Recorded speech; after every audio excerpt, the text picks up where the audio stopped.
What's good? This is Marlon, aka Solitaire with Insomniac Studios, and basically today I'm just going to answer some questions. We get a lot of questions over here, and I guess the one I get the most when I'm running my sessions is, how does my DAW know what the BPM is? Like, a lot of guys, I got a lot of aspiring engineers and producers that come over here, and for me, I tell them all the time, for me, the number one thing I do before I get a session started is find out what the BPM is. And there's a bunch of different ways to do it. I'm going to show you my method today. So here we go. One of the tracks off my new project, load it in. We're going to find the BPM. I'm just sitting back here because I don't want to be near the mic. No, you're good, bro. You're good. All right, so.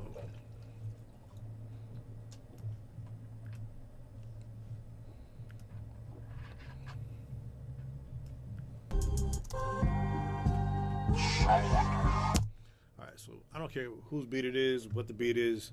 Every beat is going to have some kind of determined downbeat, or the one, if you will. So that's what I'm going to do for this one. I'm going to find where the one is. It's close to there, so I'm going to zoom in, get a little better look. Looks like it's right about there. Yep. So I'm going to immediately identify that as the one, or my downbeat, right?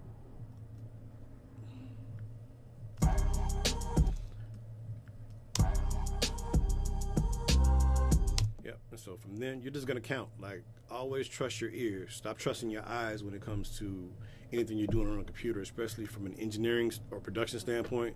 You're always better off trusting your ears. So we're just gonna count this. 1, 2, 3, 4, 2. So that's the 2, right? So I'm gonna literally drag that transient all the way over to the 2, lock it in, and as long as you give Ableton 2 warp markers, it's going to give you an average and give you a suggested BPM, which is telling me they're suggesting 95. So I'm going to type in 95 into my master, turn my metronome on, and play it and listen.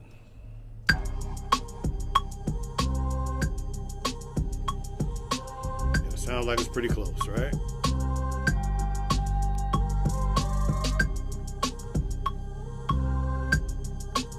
In Ableton, when I'm warping, I don't like to put more warp markers than necessary into a track. It just, without going to a long, drawn-out explanation, you can run into a lot of trouble putting in extra warp markers. And it kind of takes away the natural groove of the song anyway. So what we're going to do is just stay with what we got. That's really close to 95, so I'm going to leave 95 and trust that. Drag my start marker back to the beginning of the song. Where's the beginning? Way over here with minus 12.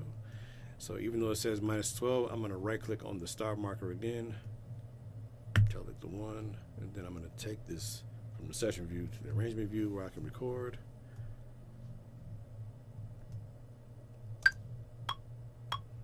And it's got quite a lengthy intro, so let's bring it in. 1, 2, 3, 4, and we're in business. Now, even though on this tutorial it took me maybe 2 minutes to do it, in real practice it probably takes me 30 seconds or less than that. And to reiterate, the main reason that we want to do that is so that you can trust your effects. Number one, if you had a BPM based effect like a delay, if you put it in to delay at a quarter note or an eighth note, you need to make sure it's actually an eighth note or a quarter note based on the BPM of your beat, not just some random setting.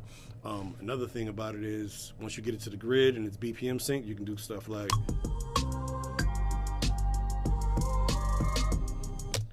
you know,